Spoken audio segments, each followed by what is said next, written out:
Matthew Arnold. Essays in Criticism. Matthew Arnold, 24 December 1822 to 15 April 1888, was an English poet and cultural critic who worked as an inspector of schools. He was the son of Thomas Arnold, the celebrated headmaster of Rugby School, and brother to both Tom Arnold, literary professor, and William Delafield Arnold, novelist and colonial administrator. Matthew Arnold has been characterized as a sage writer, a type of writer who chastises and instructs the reader on contemporary social issues. He was also an inspector of schools for 35 years, and supported the concept of state-regulated secondary education. जब वह 45 साल का था, तब Arnold ने कविता लिखना लगभग बंद कर दिया था, हालांकि अंग्रेजी भाषा में कुछ चुनिंदा कविताएं पहले से ही नहीं थी। इससे पहले उन्होंने अपने निबंधों में आलोचना में साहित्यिक आलोचना के सिद्धांतों को विकसित किया था, और ऑक्सफोर्ड से अपनी वापसी के समय के बारे में उन्होंने संस्कृति और अराजकता प्रकाशित किया, जिसमें उनके दर्शन की प्रणाली व्यापक रूप से उल्लिखित है।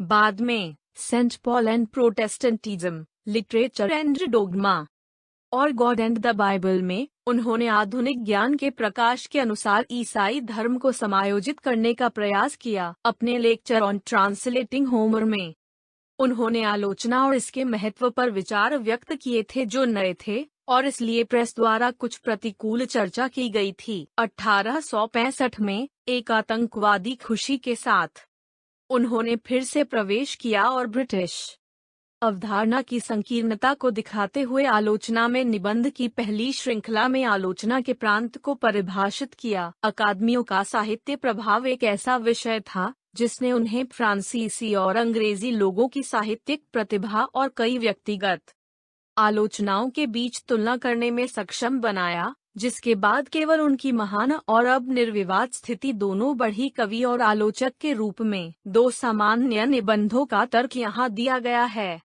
1. Creative power and critical power. आलोचना के बारे में मेरी एक प्रस्ताव पर कई आपत्तियां की गई हैं, फ्रांस और जर्मनी के साहित्य के रूप में। सामान्य रूप से यूरोप की बुद्धि के रूप में मुख्य प्रयास अब कई वर्षों के लिए एक महत्वपूर्ण प्रयास रहा है। इस प्रयास में ज्ञान की सभी शाखाओं, वस्तु को अपने आप में देखना वास्तव में यह है। मैंने जोड़ा कि लगभग आखिरी चीज जिसके लिए अंग्रेजी साहित्य आएगा वह सिर्फ इतनी सी बात थी जो अब यूरोप की सबसे अधिक आलोचना है, और इससे अंग्रेजी साहित्य की शक्ति और मूल्य क्षीण हो गए थे। एक से अधिक अभिभाषक ने घोषणा की कि यहाँ आलोचना को फिर से महत्व दिया गया था, और इसके महत्वपूर्ण प्रयास पर मानव आत्मा के रचनात्मक प्रयास की अंतर्निहित श्रेष्ठता का दावा किया गया था। वर्ड्सवर्थ की बातचीत का एक रिपोर्टर उसी प्रभाव के लिए एक निर्णय उद्धृत करता है। वर्ड्सवर्थ महत्वपूर्ण शक्ति को बहुत कम रखता है, वास्तव में आविष्कार की तुलना में असीम रूप से कम है। आलोचनात्मक शक्ति आविष्कारक की तुलना में निम्न श्रेणी की है। सत्य। लेकिन इस प्रस्ताव को स्वीकार करने के दौरान हमें यह ध्यान रखना चाहिए कि पुरुषों को साहित्य या कला के महान कार्यों के निर्माण के अलावा अन्य तरीकों से एक मुक्त रचनात्मक गतिविधि का अभ्यास करने की भावना हो सकती है, और यह कि साहित्य या कला के महान कार्यों के उत्पादन में रचनात्मक शक्ति का प्रयोग सभी युगों में और सभी परिस्थितियों में संभव नहीं है। यह रचनात्मक शक्ति तत्वों के साथ काम करती है, सामग्री के साथ। अगर यह उन सामग्रियों के उपयोग के लिए तैयार नहीं है तो क्या होगा? अब साहित्य में जिन तत्वों के साथ रचनात्मक शक्ति काम करती है वे विचार हैं हर मामले पर सबसे अच्छा विचार जो साहित्य छूता है। वर्तमान में साहित्यिक प्रतिभा का भव्य कार्य संश्लेषण और प्रदर्शनी का काम है। इसका उपहार एक निश्चित बौद्धिक और आध्यात्मिक वातावरण से प्रेरित होने के संकाय में निहित है, विचारों के एक निश्चित क्रम से। जब यह उनमें खुद को पाता है, इन विचारों के साथ दैवीय व्यवहार करना, उन्हें सबसे प्रभावी और आकर्षक संयोजनों में प्रस्तुत करना, उनके साथ सुंदर काम करना, संक्षेप में। लेकिन उसके पास माहौल होना चाहिए, विचारों के क्रम के बीच खुद को खोजना होगा ताकि स्वतंत्र रूप से काम किया जा सके। और ये आज्ञा देना इतना आसान नहीं है। वास्तव में यही कारण है कि साहित्य में महान रचनात्मक युग इतने दुर्लभ हैं क्योंकि साहित्य के एक मास्टर काम के निर्माण के लिए दो शक्तियों को प्राप्त करना चाहिए, आदमी की शक्ति और पल की शक्ति, और आदमी इस क्षण के बिना पर्याप्त नहीं है। रचनात्मक शक्ति के पास अपने खुश व्यायाम नियुक्त तत्वों के लिए है, और वे तत्व इसके नियंत्रण में नहीं हैं। वे महत्वपूर्ण शक्ति के नियंत्रण में अधिक हैं। यह ज्ञान की सभी शाखाओं में महत्वपूर्ण शक्ति का व्यवसाय है, जैसा कि वास्तव में यह वस्तु है। इस प्रकार यह एक बौद्धिक स्थिति बनाने के लिए पिछले पर टिक जाता है, जिसमें रचनात्मक शक्ति स्वयं लाभ उठा सकती है। यह विचारों के एक आदेश को स्थापित करने के लिए जाता है, अगर बिल्कुल सही नहीं है, फिर भी इसकी तुलना करके सच है जो इसे विस्थापित करता है। सर्वोत्तम विचारों को प्रबल बनाने के लिए वर्तमान में ये नए विचार समाज तक पहुंचते हैं। सत्य का स्पर्श जीवन का स्पर्श है, और हर जगह हलचल और विकास हो रहा है। इस हलचल और विकास में से साहित्य के रचनात्मक युग आते हैं। 2. The literary atmosphere. यह मुझे लंबे समय से लग रहा था कि 19वीं शताब्दी की पहली तिमाही के दौरान हमारे साहित्य में रचनात्मक गतिविधि के फटने के बारे में कुछ समय से पहले था, और इस कारण से इसकी प्रस्तुतियों को बहुत कम शानदार युगों की प्रस्तुतियों की तुलना में अधिक स्थायी रूप से सिद्ध करने के लिए बर्बाद किया गया है। डंडा और यह आधारहीनता इसके समुचित डेटा के बिना, पर्याप्त सामग्री के साथ काम करने के बिना आगे बढ़ने से आती है। दूसरे शब्दों में, 19वीं शताब्दी की पहली तिमाही की अंग्रेजी कविता में बहुत सारी ऊर्जा, बहुत सारी रचनात्मक शक्ति के साथ बहुत कुछ पता नहीं था। इससे बायरन पदार्थ से इतना खाली हो जाता है, शैली इतना असंगत, वर्ड्सवर्थ गहरा होता है, इसलिए वह पूर्णता और विविधता में चाहता है। यह वास्तव में किताबें और पढ़ना नहीं था जो इस युग में हमारी कविता में कमी थी। शैली में पढ़ने की बहुत सुविधा थी, कोलेरिज की अपार रीडिंग थी, पिंडर और सोफोकल्स के पास बहुत सी किताबें नहीं थीं, शेक्सपियर कोई गहरा पाठक नहीं था, सच, लेकिन पिंडर और सोफोकल्स के ग्रीस और शेक्सपियर के इंग्लैंड में कवि विचारों की वर्तमान स्थिति में उच्चतम श्रेणी में रहते थे और रचनात्मक शक्ति का पोषण करते थे। इस तरह का वातावरण कई तरफा सीखने और जर्मनी के लंबे और व्यापक रूप से संयुक्त महत्वपूर्ण प्रयास के लिए बनाया गया जब वह रहते थे और काम करते थे। 19वीं शताब्दी की पहली तिमाही के इंग्लैंड में न तो जीवन और विचार की एक राष्ट्रीय चमक थी, जैसे कि हम एलिजाबेथ की उम्र में थे, न ही अभी तक सीखने और आलोचना का एक बल, जैसे कि जर्मनी में पाया जाना था। कविता की रचनात्मक शक्ति उच्चतम अर्थों, सामग्रियों और एक आधार में सफलता के लिए दुनिया की गहन व्याख्या आवश्यक रूप से इसके लिए मना कर दी गई थी। सबसे पहले यह अजीब लगता है कि फ्रांसीसी क्रांति की अपार हलचल और उसकी उम्र के बराबर प्रतिभा के काम की फसल नहीं आनी चाहिए थी, जो ग्रीस के महान उत्पादक समय की हलचल से निकली थी, या उससे बाहर पुनर्जागरण, सुधार के अपने शक्तिशाली प्रकरण के साथ। लेकिन सच्चाई यह है कि फ्रांसीसी क्रांति की हलचल ने एक ऐसा चरित्र ले लिया जो अनिवार्य रूप से इसे इस तरह के आंदोलनों से अलग करता था। फ्रांसीसी क्रांति ने निस्संदेह पुरुषों की बुद्धि में अपनी मकसद शक्ति को पाया, न कि उनके व्यावहारिक अर्थों में। यह विचारों के एक क्रम के लिए अपील करता है जो सार्वभौमिक, निश्चित, स्थायी हैं। वर्ष 1789 में एक बात पूछी गई, क्या यह तर्कसंगत है?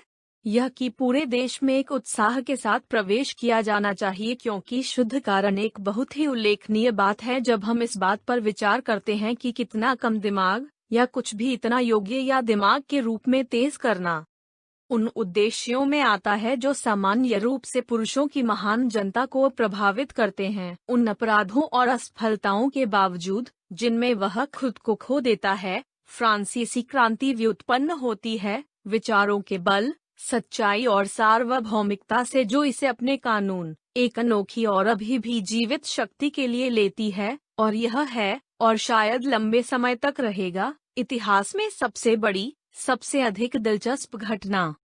लेकिन कारण के इन सभी ठीक विचारों के लिए एक तत्काल राजनीतिक और व्यावहारिक अनुप्रयोग देने के लिए उन्माद घातक था। यहाँ एक अंग्रेज अपने तत्व में है। इस विषय पर हम सभी घंटों तक चल सकते हैं। विचारों में और खुद के लिए बहुत ज्यादा बेशकीमती नहीं हो सकता, बहुत ज्यादा नहीं रह सकता है, लेकिन उन्हें राजनीति और व्यवहार की दुनिया में अचानक ले जाने के लिए, हिंसक रूप से इस दुनिया को अपनी बोली लगाने के लिए, क्रांतिकारित करने के लिए यह काफी दूसरी बात है। फोर्स एंड राइट दुनिया के गवर्नर हैं, राइट टू रेडी तैयार है। फ्रांसीसी क्रांति की भव्य त्रुटि यह थी कि इसने उस मैक्सिम के दूसरे महान आधे हिस्से को शून्य पर सेट किया था।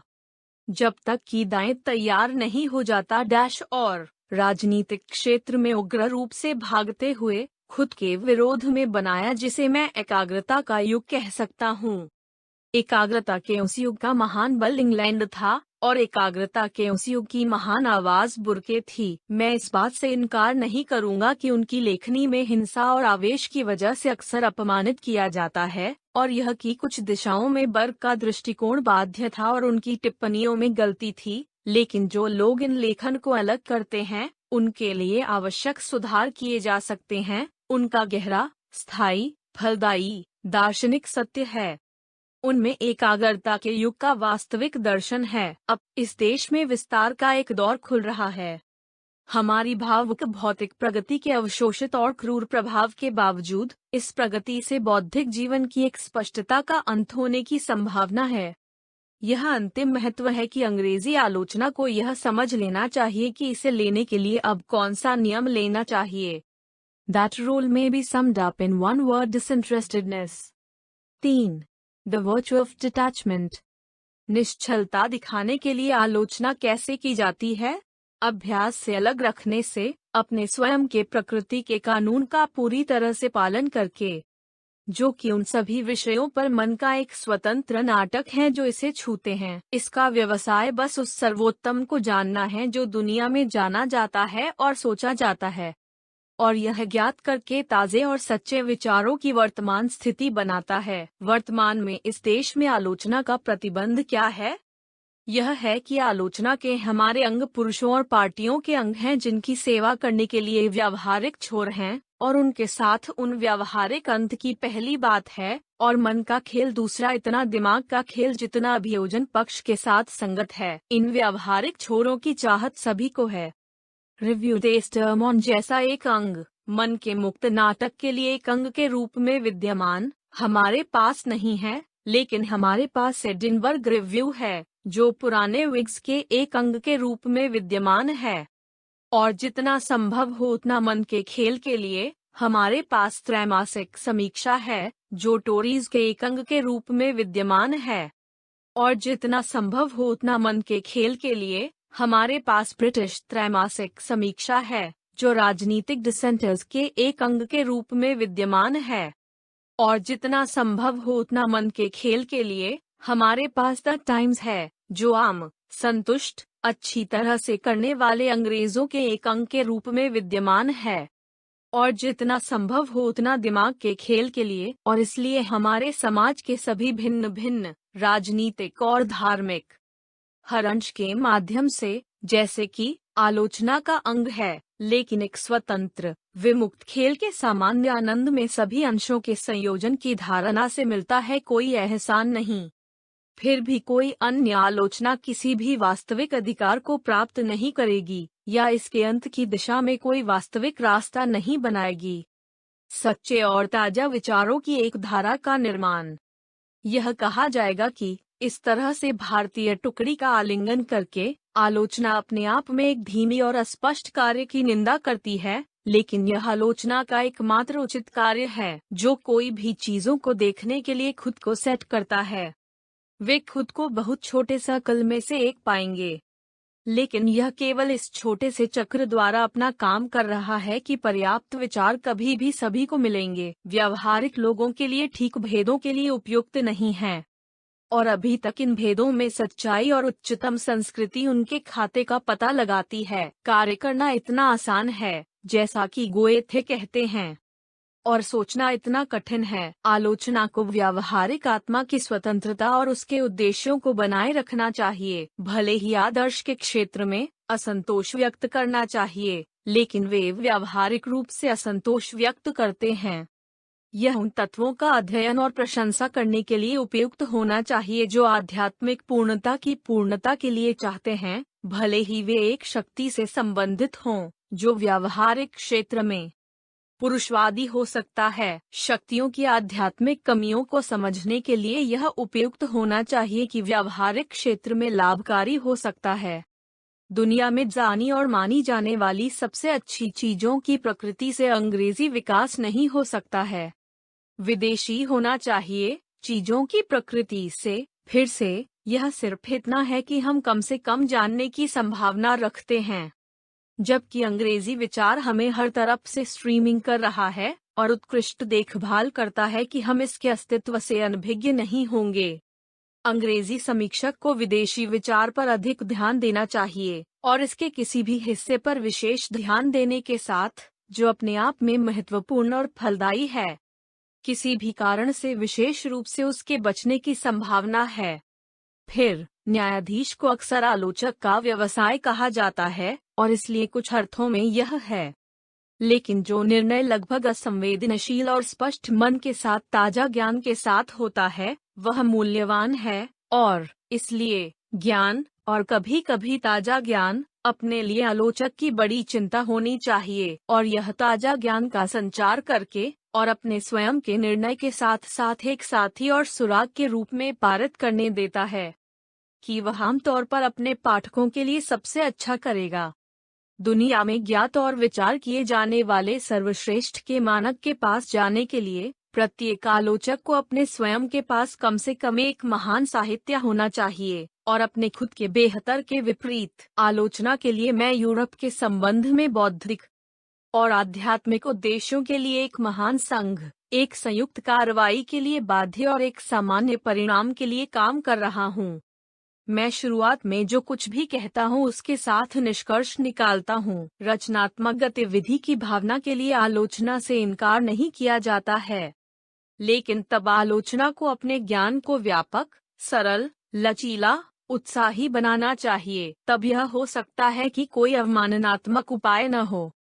रचनात्मक गतिविधि का एक आनंदपूर्ण अर्थ, एक ऐसा ज्ञान जो अंतर्दृष्टि और विवेक का एक व्यक्ति पसंद करेगा कि वह एक गरीब, भूखे, टुकड़े टुकड़े, अपर्याप्त निर्माण से प्राप्त कर सकता है और कुछ युगों में कोई अन्य रचना संभव नहीं है। फिर भी पूर्ण माप में रचनात्मक गतिविधि की भावना केवल वास्तविक निर्माण से संबंधित है। साहित्य में हमें कभी नहीं भूलना चाहिए, लेकिन अक्षरों का सच्चा आदमी कभी भी इसे कैसे भूल सकता है? यह एक प्रतिभाशाली प्रकृति के लिए सही और जीवित विचारों के एक वर्तमान के कब्जे में आने के लिए और उनकी प्रेरणा के बीच उत्पादन करने के लिए ऐसा कोई सामान्य मामला नहीं है कि हम इसे कम करने की संभावना है। ऑस्टिलस और शेक्सपियर के शानदार युग हमें उनकी पूर्व भावना का एहसास कराते हैं। उन जैसे युगों में साहित्य का वास्तविक जीवन है, वहाँ वादा भूमि है जिसके प्रति आलोचना केवल निंदा की जा सकती है। 4. Should we have an academy?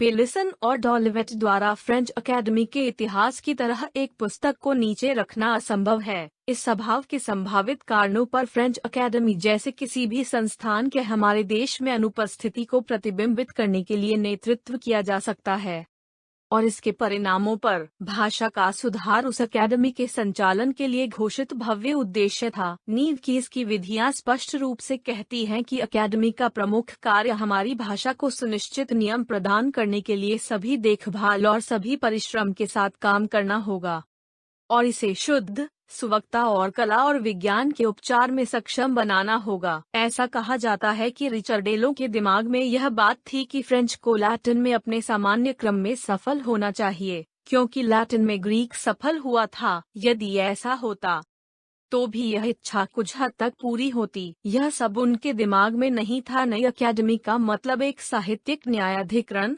पत्रों का एक उच्च न्यायालय था, और यह वही है जो वास्तव में रहा है। एक मान्यता प्राप्त प्राधिकरण स्थापित करने का ऐसा प्रयास बुद्धि और स्वाद के मामलों में हम पर एक उच्च स्तर का आरोप लगाता है, जो मानव स्वभाव में कई दुश्मन हैं। हम सभी अपने अपने तरीके से जाना पसंद करते हैं, न कि हम में से अधिकांश लोगों को आदतन के माहौल से बाहर करने के लिए मजबूर होना चाहिए। हम अपनी आदतों के पुराने तिनके पर आराम से लेटे रहना पसंद करते हैं। खासकर हमारी बौद्धिक आदतों के बावजूद यह भूसा बहुत बारीक और साफ नहीं हो सकता है, लेकिन अगर हमारी निचली प्रकृति की स्वतंत्रता को सीमित करने का यह प्रयास मानव प्रकृति में दुश्मनों को ढूंढता है, तो इसमें सहायक तत्व भी पाए जाते हैं। सिसेरो का कहना है कि अकेले रहने वाले मनुष्य एक आदेश की खोज के बाद महसूस करता है, अच्छा स्वाद का एक नियम। अन्य प्राणी विनम्रता पूर्वक अपने स्वभाव के नियम को पूरा करते हैं। अब फ्रांस में एम सेंटेबेओवे कहते हैं, हमारे लिए पहला विचार यह नहीं है कि क्या हम कला के या मन के काम से खुश और प्रसन्न हैं, या यह है कि क्या हम इसके द्वारा स्पर्श किए जाते हैं। सीखें कि क्या हम इसके साथ खुश होने में और इसकी सराहना करने में और इसके द्वारा स्थानांतरित होने में सही थे। एक फ्रांसीसी व्यक्ति के पास काफी हद तक बौद्धिक मामलों में एक विवेक हो सकता है। इसे देखते हुए हम यह देखने के लिए सड़क पर हैं कि फ्रांसीसी के पास अपनी अकेडमी क्यों है और हमारे पास कुछ भी नहीं है। हमारे राष्ट्र की भावना की आवश्यक विशेषताएं क्या हैं?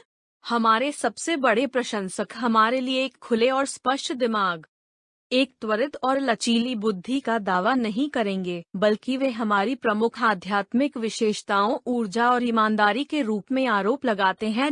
बौद्धिक और आध्यात्मिक में सबसे महत्वपूर्ण और फलदायी गुण, जैसा कि नैतिक क्षेत्र में, जिसे हम प्रतिभा कहते हैं।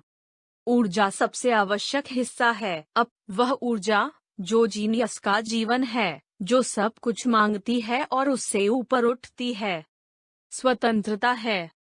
अधिकार की पूरी स्वतंत्रता, परिचय और दिनचर्या, इसके रूप में विस्तार करने की पूरी शक्ति। इसलिए एक राष्ट्र जिसकी प्रमुख आध्यात्मिक विशेषता ऊर्जा है, बौद्धिक मामलों में एक निश्चित मानक, एक अकादमी जैसा एक प्राधिकरण स्थापित करने के लिए बहुत उपयुक्त नहीं होगा। इसके द्वारा यह निश्चित रूप से वास्तविक असुविधाओं और खतरों से बच जाता है, और यह एक ही समय में कविता और विज्ञान में निर्विवाद रूप से शानदार ऊंचाइयों तक पहुंच सकता है। हमारे पास शेक्सपियर है और हमारे पास न्यूटन है। बौद्धिक क्षेत्र में इससे ऊंचा कोई नाम नहीं हो सकता।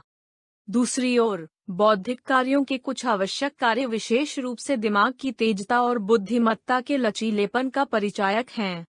गद्य साहित्य में वे पहले दर्जे के महत्व के हैं। ये ऐसे तत्व हैं जो कुछ हद तक विनियोजित हो सकते हैं, जबकि प्रतिभा की मुक्त गतिविधि नहीं हो सकती। अकादमियां उन्हें संस्कारित और बनाए रखती हैं, और इसलिए उनके लिए एक महत्वपूर्ण मोड़ के साथ एक राष्ट्र स्वाभाविक रूप से अकादमियों की स्थापना करता है। 5. Our loss through provinciality. गद्य की तुलना में कविता में हमारा राष्ट्र कितना बड़ा है। बुद्धि के गुणों की तुलना में प्रतिभा के गुणों में इसकी आत्मा के निर्माण कितना बेहतर दिखाते हैं। लेकिन एक राष्ट्र के बौद्धिक जीवन के लिए अकादमियों की उपयोगिता के रूप में प्रश्न का निपटारा नहीं किया जाता है। जब हम कहते हैं कि हमारे पास कभी अकादमी नहीं है, फिर भी हमारे पास एक बहुत बड़ा साहित्य है। यह किसी भी तरह से निश्चित नहीं है कि या तो हमारे साहित्य या हमारे राष्ट्र के सामान्य बौद्धिक जीवन को अकादमियों के बिना पहले से ही मिल गया है। जो अकादमियां दे सकती हैं, हमारा साहित्य, उसमें प्रकट प्रतिभा के बावजूद प्रपत्र, विधि, सटीक अनुपात, व्यवस्था, सभी चीजों में कम पड़ सकता है। जहां खुफिया उचित रूप से आता है, यह गद्य में कमजोर हो सकता है, बेईमान, असभ्यता, प्रांतीयता, विलक्षणता से भरा हो सकता है, हिंसा, विस्फोट, और हमेशा हमारे विचारों को उन बिंदुओं पर तय करने के बजाय जिनमें हमारा साहित्य मजबूत है, हमें समय समय पर उन लोगों पर ठीक करना चाहिए जिनमें यह कमजोर है। फ्रांस में अकादमी शिक्षित राय के लिए केंद्र और रैली बिंदु के रूप में कार्य करती है, और इसे एक बल देती है जो इसे यहाँ नहीं मिला है। एक राष्ट्र के बौद्धिक कार्य के थोक में जिसका कोई केंद्र नहीं है, कोई बौद्धिक महानगर नहीं है। जैसे अकादमी में प्रांतीयता का एक नोट है। मन की महान शक्तियाँ मनुष्य को गहराई से सोचने पर मजबूर कर देंगी, लेकिन मन की महान शक्तियाँ भी उसके स्वाद और शैली को पूरी तरह से ठीक नहीं रखेंगी और सुनिश्चित करें कि यदि वह अपने आप में बहुत ज्यादा बचा हुआ है तो उसके पास कोई संप्रभु अंग नहीं है। यहाँ तक कि जेरेमी टेलर और बर्क जैसे पुरुष भी यहाँ पीड़ित हैं। उनकी बहुत अक्सर असाधारण गद्य है। गद्य बहुत अधिक अपने कैप्रीसेस लिप्त का सामना करना पड़ा। अच्छे स्वाद के केंद्र से बहुत बड़ी दूरी पर गद्य, प्रांतीयता के नोट के साथ गद्य, एशियाई गद्य, कुछ हद तक धनी और अतिभारित। एडिसन में प्रांतीयता का नोट उनके विचारों के सामान्य रूप में पाया जाना है, हालांकि उनकी शैली शास्त्रीय है, जहां एकेडमी की तरह कोई केंद्र नहीं है। अगर आपके पास प्रतिभा और शक्तिशाली विचार है तो आप सबसे अच्छी शैली नहीं हैं। यदि आपके पास शैली की सटीकता है और प्रतिभा नहीं है तो आप सबसे अच्छे विचार नहीं हैं। प्रांतीय आत्मा अपने विचारों के मूल्य को बढ़ाती है, जिसके लिए उन्हें उच्च स्तर की आवश्यकता होती है। यह फैंस के लिए जल्दबाजी है। यह बहुत पसंद करता है और नापसंद करता है। बहुत विशेष रूप से इसकी प्रशंसा हिस्टेरिकल आंसू रोती है और इसके मुंह पर अस्वीकृति झाग। अतः हमें साहित्य में प्रस्फुटित और आक्रामक तरीके मिलते हैं। एक बड़ी और केंद्र आधारित बुद्धि की चमक नहीं होने के कारण प्रांतीय आत्मा की अपनी दया नहीं है। यह राजी नहीं है, यह युद्ध करता है। यह शहरीता नहीं है, शहर का स्वर, केंद्र का वह स्वर जो हमेशा एक आध्यात्मिक और बौद्धिक प्रभाव को लक्षित करता है। यह राजी करने के बजाय कड़ी मेहनत करना पसंद करता है। अखबार अपनी पार्टी की भावना के साथ रंगों और भेदों के बारे में इसका निराकरण, इसका सही साहित्य है। इंग्लैंड में शेक्सपियर जैसे प्रतिभाशाली लोगों के दिमाग के संतुलन का निर्माण करने के लिए और न्यूमैन की शैली की शहरीता पैदा करने के लिए बौद्धिक विनम्रता के चमत्कार की आवश्यकता है। पाठक इस देश में अकादमी की स्थापना के बारे में कुछ व्यावहारिक निष्कर्ष मांगेगा, और शायद मैं उसे शायद ही दे पाऊंगा जिसकी उसे उम्मीद है। राष्ट्रों के अभिनय के अपने तरीके हैं और ये तरीके आसानी से नहीं बदले जाते। वे तब भी अभिषिक्त होते हैं जब उनमें महान कार्य किए गए होते हैं। जब एक साहित्य ने एक शेक्सपियर और एक मिल्टन का निर्माण किया है, जब उसने एक बैरो और एक बर्क का उत्पादन किया है, तो वह अपनी परंपराओं को अच्छी तरह से त्याग नहीं सकता है। यह फ्रेंच अकेडमी जैसी संस्था के साथ दिन के इस देर से शुरू हो सकता है। फ्रेंच अकेडमी की तरह एक अकेडमी, उच्चतम साहित्यिक राय का एक संप्रभु अंग, बौद्धिक टोन और स्वाद के मामलों में एक मान्यता प्राप्त प्राधिकरण। हमारे पास शायद ही होगा और शायद ऐसा करने की इच्छा न हो, लेकिन फिर हम में से हर कोई साहित्य के लिए किसी भी मोड़ के साथ यह याद रखने के लिए क्या कमियों और ज्यादतियों को याद रखेगा जो इस तरह की अकेडमी को सही करने के लिए है। हम उत्तरदायी हैं, और अधिक उत्तरदायी बेशक इसके पास नहीं होने के लिए। वह इनके संबंध में खुद को आजमाने के लिए लगातार प्रयास करेगा, लगातार अपनी संस्कृति को व्यापक बनाने के लिए और गंभीर रूप से खुद को प्रांतीय भावना में जांचने के लिए। 6. Some illustrative criticisms. सत्य के लिए एक तरफ कोशिश करने और एक के बाद एक सच्चाई का सामना करने के लिए, न कि प्रयास करने या रोने के लिए, न कि हिंसा और आत्म इच्छा के साथ किसी भी एक पक्ष पर आगे बढ़ने के लिए जिसे हम रूपरेखा के अलावा कभी नहीं देखेंगे। कविता की भव्य शक्ति चीजों से निपटने की शक्ति है ताकि हम में एक अद्भुतपूर्ण, नई और अंतरंग भावना जागृत हो, और उनके साथ हमारे संबंध, ताकि हम खुद को उन लोगों की आवश्यक प्रकृति के संपर्क में महसूस करें, वस्तुओं, उनके रहस्य है और उनके साथ सद्भाव में हो, और इस भावना को शांत करता है और हमें कोई अन्य के रूप में संतुष्ट करता है। मॉरिस डी ग्वेरीन ने काव्य की इस जादुई शक्ति को एक वचन में दिखाया। पूर्णता के लिए उनके जुनून ने सभी काव्यात्मक कार्यों का तिरस्कार किया जो पूरी तरह से पर्याप्त और प्रतिष्ठित नहीं था। उनकी बहन यूजनी डे गुइरेन की विशेषता समान है। भेद इस गुण की दुनिया में अधीरता है। यह इसके खिलाफ है, इस पर हमला करता है, इसका अपमान करता है, इससे नफरत करता है, लेकिन इसका प्रभाव प्राप्त करने और इसके कानून से गुजरने से समाप्त होता है। यह गुण अंतिम रूप से दुनिया के भूलों को सही करता है और दुनिया के आदर्शों को ठीक करता है। हेन ने दावा किया कि वह मानवता की मुक्ति के युद्ध में एक बहादुर सैनिक था। यही उसकी सार्थकता थी। वह था, यदि पूर्व बहादुर नहीं, तो मानवता की मुक्ति के युद्ध में एक शानदार सैनिक। वह आधुनिक दुनिया का पर्याप्त व्याख्याकार नहीं था, बल्कि केवल एक शानदार सैनिक था।